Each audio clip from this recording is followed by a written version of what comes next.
जिसके नाम का डंका साथियों इस पूरी धरती पर बजता था, जिसके नाम की धमक और ठसक सत्ता, सियासत, क्रिकेट, फिल्म जगत और व्यावसायिक उद्योग जगत में हर जगह जिसके नाम से दोस्तों वक्त एक बार ठहर जाया करता था, ऐसे कहते हैं।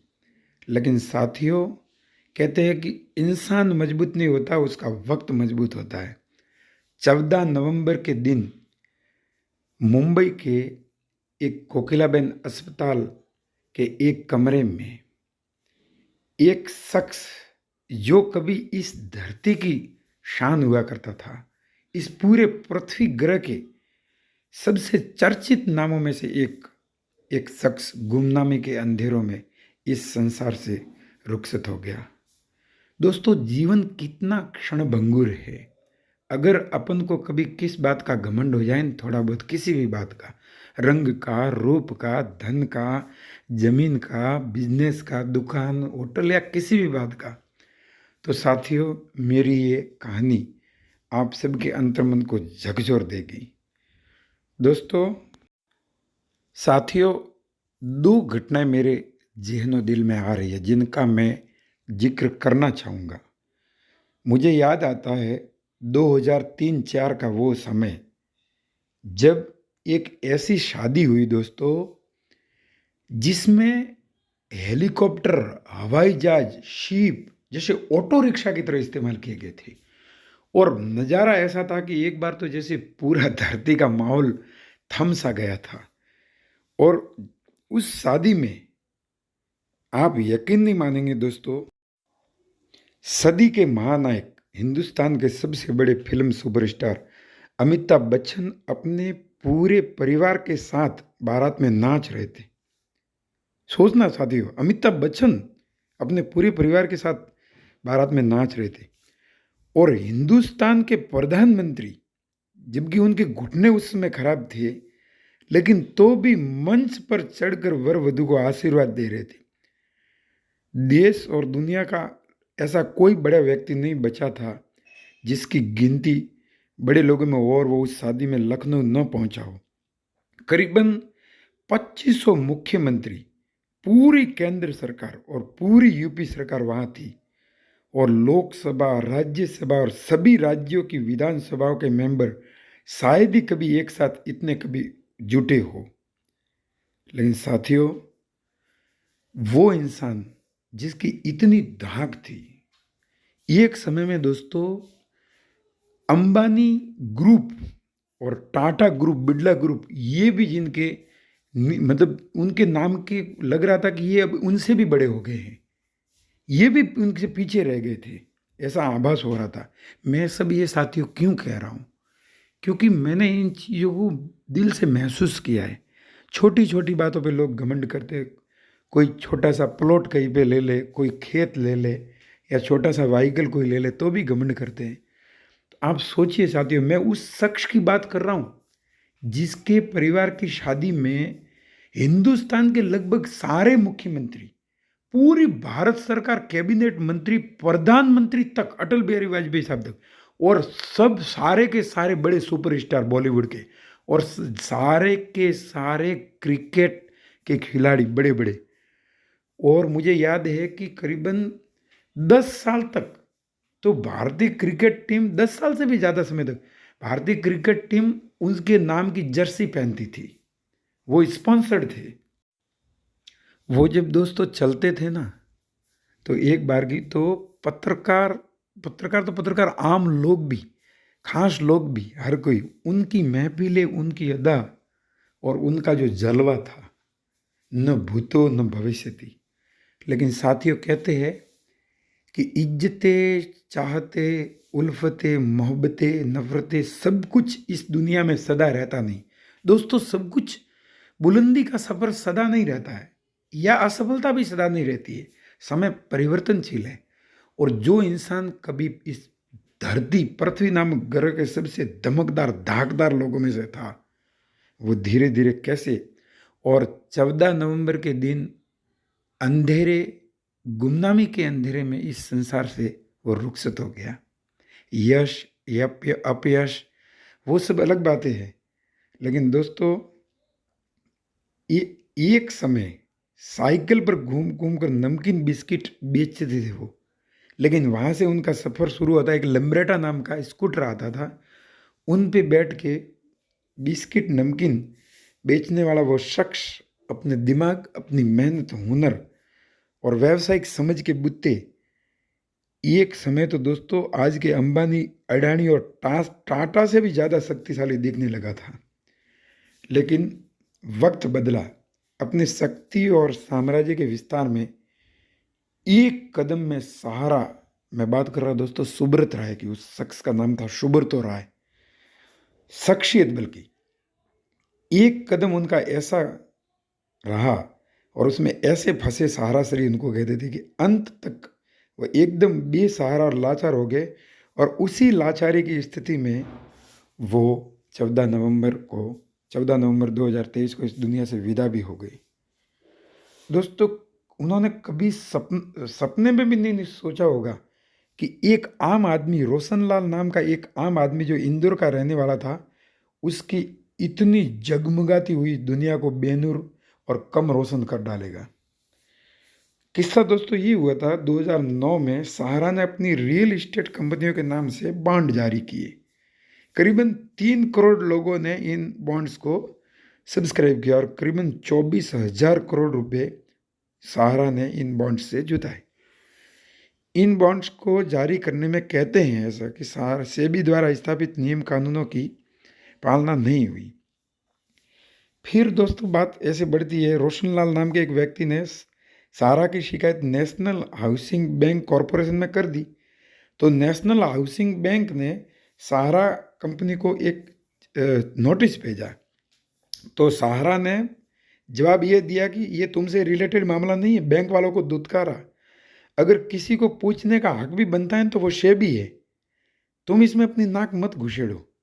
अब बैंक के अब देखो दोस्तों, नहीं तो मामला ये उस समय सुलट सकता था अगर सरलता, विनम्रता से कुछ होती। लेकिन कहते हैं क्यों, इंसान मजबूत नहीं होता, वक्त मजबूत होता है। और वक्त जब मारवाड़ी में अपने कहते हैं कि फोरा आने लगता है, हल्का कमज़ोर आने लगता है, तो फिर क्या होता है दोस्तों कि वो बैंक वाले भी उनका ईगो हट गया, भड़क गए, बात बुरी लग गई।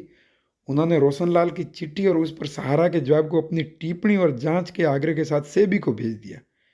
फिर हुई दोस्तों सेबी की जांच और मुझे वो घटना याद आती है। हालांकि सत्ता के शिखर के तमाम लोग उनके करीबन बहुत करीबी थे और ये लेकर चलने का मुगालता पाले हुए सुब्रत राय सहारा ने सेबी की जांच को भी हल्के में लिया। सेबी ने जब उनसे इन बॉन्ड्स के बारे में पूछताछ की तो सहारा ने 31,669 कार्टन से भरे 127 ट्रक भरकर डॉक्यूमेंट सेबी के दफ्तर में भेज दिया कि लो, पढ़ लो और कर लो जांच। 127, ये दोस्तों मुझे घटना याद है, 127 ट्रकों को सेबी के सामने खड़ा करके सहारा ने खुद को देश की सुर्खियों में ला दिया। मुंबई में सेबी के दफ्तर के सामने जब ये इतने सारे ट्रक आए और ट्रैफिक जाम हो गया, हलचल मच गई पूरे देश में और मीडिया का ध्यान इस मामले में आया। उस समय फाइनेंस मिनिस्टर, वित्त मंत्री केंद्र में प्रणब मुखर्जी साहब ने जांच पूरी ईमानदारी से इस बात को सुनिश्चित करवाया और सेबी ने सहारा से गलत तरीकों से जुटाए निवेशकों के पैसे को 15% ब्याज के साथ लौटाने के लिए कहा। सहारा वो पैसा लौटा नहीं पाए। मामला सुप्रीम कोर्ट तक पहुंचा और सहारा श्री जेल पहुंच गए, सुब्रतो राय। उसके बाद दिन ब दिन वो गुमनाम होते गए, बेसहारा होते गए और एयरफोर्स जो हुआ वो हमने देखा ही है। इसलिए दोस्तों, मेहनत की, किस्मत और तिकड़म के सहारे भले ही हम शिखर पे पहुंच जाए, लेकिन 2 बातें हमेशा याद रखिए। अहंकार मत करिए, घमंड मत करिए। दूसरी बात, शिखर पर पहुंचा जा सकता है लेकिन शिखर पर सदा नहीं रह जा सकता, घर नहीं बनाया जा सकता। शिखर पर पहुंचने के बाद आपका बर्ताव कैसा रहता है, इस पे डिपेंड करता है कि आप शिखर पे कितने समय तक रहेंगे। 1980 के दौर में सिर्फ 100 रुपये, कोई कहता 2,000 रुपये और लम्ब्रेटा स्कूटर पे नमकीन बिस्किट बेचने, फिर वो उनका जो सफ़र था, हजारों करोड़ों का एम्पायर खड़े करने वाले सहारा श्री के नाम से मशहूर सुब्रतो राय, जो कि बिजनेस टाइकून जिनको कहते थे, दुनिया को अलविदा कह गए। और ये दोस्तों जिनके एक फ़ोन कॉल पर तमाम राजनीतिक, फिल्मी हस्तियाँ, उद्योग जगत की हस्तियाँ हाजिर हो जाया करती थी, अंतिम समय में इनके गुमनामी के कुछ वर्षों ने सब ने उनसे दूरियां बना ली। और मजबूरी दोस्तों ऐसी हुई कि भारतीय कानूनों से बचने के लिए जिसके पत्नी और बच्चों को भारत हमेशा के लिए छोड़ना पड़ा, सहारा एयरलाइंस, सहारा हॉस्पिटल, कभी जिनके खुद के हवाई जहाज की कंपनियां, खुद के hospital, Sahara retail consumer, Sahara housing developer, Sahara IPL franchisee, team Pune warriors, और यहाँ तक कि भारतीय क्रिकेट टीम को बरसों तक स्पॉन्सर करना, सहारा सिटी, सहारा मॉल, सहारा बैंक आदि से उनका सजा हुआ एम्पायर फिर भर भरा कर ढहता चला गया। दोस्तों, महान कवि संतोष आनंद जी ने लिखा था कि कल और आएंगे नगमों की खिलती कलियां चुनने वाले, मुझसे बेहतर कहने वाले, तुमसे बेहतर सुनने वाले, कल कोई हमको याद करे, क्यों कोई हमको याद करे, मसरूफ जमाना हमारे लिए क्यों वक्त अपना बर्बाद करे।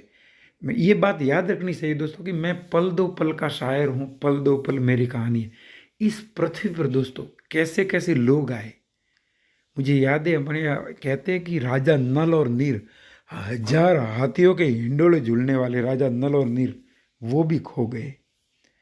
इस पृथ्वी पे भीम जैसा महाभारत में एक किरदार आता है, पांडवों का मंझला भाई। कहते हैं किंवदंती है कि जिनमें 10,000 हाथियों का बल था। मगध का राजा जरासंध जिसमें 10,000 हाथियों का बल था, और वो भीम जिसमें 10,000 हाथियों का बल था, वो भी रामायण में एक किरदार आता है कुंभकर्ण। तो दरिया में भीम नहाने गया था तो उस कहीं गुम हो गया कि मैं गुफा वगैरह क्या है, वो कुंभकर्ण का सिर था। कैसे कैसे लोग इस पृथ्वी पर आए और चले गए। हम भी एक दिन चले जाएंगे, सदा इस दुनिया में सब कुछ रहता भी नहीं है। तो ये बात, अगर इस बात मैं इसलिए ये बोल रहा हूँ कि मेरे बोलने से आपके हृदय में कहीं कोई एक किरण जागृत हो जाए। हजारों लोग, लाखों लोग इस वीडियो को देखेंगे, करोड़ों लोग देखेंगे हो सकता है। अगर उनमें से चंद लोगों के हृदय में भी एक कोई विचार की, सोच की किरण पैदा हो गई तो मेरा बोलना सार्थक हो जाएगा। दोस्तों, मैं आपसे निवेदन करता हूँ कि जब आप इस वीडियो को देख रहे हैं तो मेरे इस चैनल को सब्सक्राइब करें। मैं ऐसे वीडियो, ऐसी बातें बोलता रहूँगा जो आपके जीवन को निसंदेह क्रांतिकारी आहट देगी। दोस्तों, सुब्रत राय नहीं रहे, लेकिन वो ऐसे थे जिन्होंने अपने हिसाब से एक समय में सब कुछ तय करना चाहा और तय होता रहा। बिहार के अररिया जिले से ठेठ सहारा सुप्रीमो तक की उनकी यात्रा थी सुब्रत राय की। वो सब कुछ पाया और राजनीतिक गलियारे से लेकर बॉलीवुड के हर गली तक अपनी हर जगह धमक और धाक से जिए। वो जिसके आगे हर कोई नतमस्तक था एक समय, जिसके दरवाजे पर, और वो जो अपने आप को किसी समय, और वो क्या लगभग हर बड़ा समझते थे उनको, वो हर किसी को अपनी सरपरस्ती से फर्श से अर्श तक पहुंचाया जो उसके दरवाजे पर माथा टेकने गया। लेकिन समय का फेर उनको भी गुमनामी के अंधेरे में खो गया। सब कुछ फ्रीज हो गया, उसने सब अकेला छोड़ के वो चले गए।